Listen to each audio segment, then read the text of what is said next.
కాలుష్య రహిత రాజధానిగా ఢిల్లీని మార్చేందుకు ప్రభుత్వం కీలక నిర్ణయం తీసుకుంది. దీంతో 62 లక్షల వాహనాలకు నో పెట్రోల్, నో డీజిల్. ఈ క్రమంలో వాహనదారులు, పెట్రోల్ బంకుల సిబ్బంది ఆందోళన వ్యక్తం చేస్తున్నారు.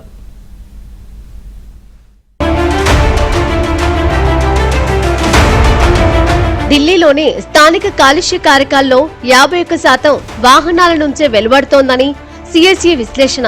ఈ నేపథ్యంలో ఎయిర్ క్వాలిటీ మేనేజ్మెంట్ కమిషన్ ఆదేశాల మేరకు ప్రభుత్వం ఈ కఠిన చర్య తీసుకుంది. ఈ నిర్ణయం వల్ల ఒక్క ఢిల్లీలోనే సుమారు 62 లక్షల వాహనాలపై ప్రభావం పడనుంది.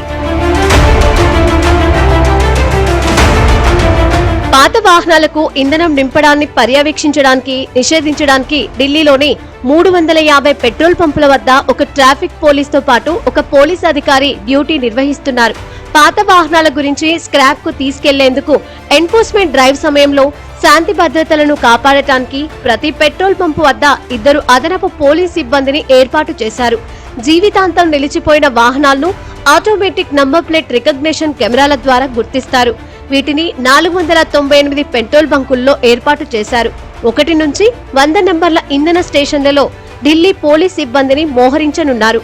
రవాణా శాఖ 101 నుంచి 159 నంబర్ల ఇంధన స్టేషన్లలో 59 ప్రత్యేక బృందాలను సమీకరిస్తుంది. Commissioner for air quality management New Delhi అంతటా అన్ని రకాల జీవితకాలం ముగిసిన వాహనాలపై కఠినమైన చర్యలను అమలు చేస్తూ చట్టబద్ధమైన జీవో 89ని జారీ చేసింది. అయితే ప్రభుత్వం తీసుకున్న ఈ నిర్ణయంపై వాహనదారులు, పెట్రోల్ బంక్ డీలర్ల నుంచి ఆందోళన వ్యక్తమవుతోంది.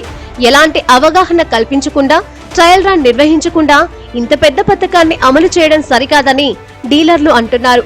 తమకు సరైన శిక్షణ కూడా ఇవ్వలేదని కొందరు బంకు సిబ్బంది తెలిపారు. ఈ నిబంధనల వల్ల ఇతర రాష్ట్రాల నుంచి ఢిల్లీ మీదుగా వెళ్లే పాత వాహనదారులు తీవ్ర ఇబ్బందులు పడతారని పలువురు అభిప్రాయపడుతున్నారు.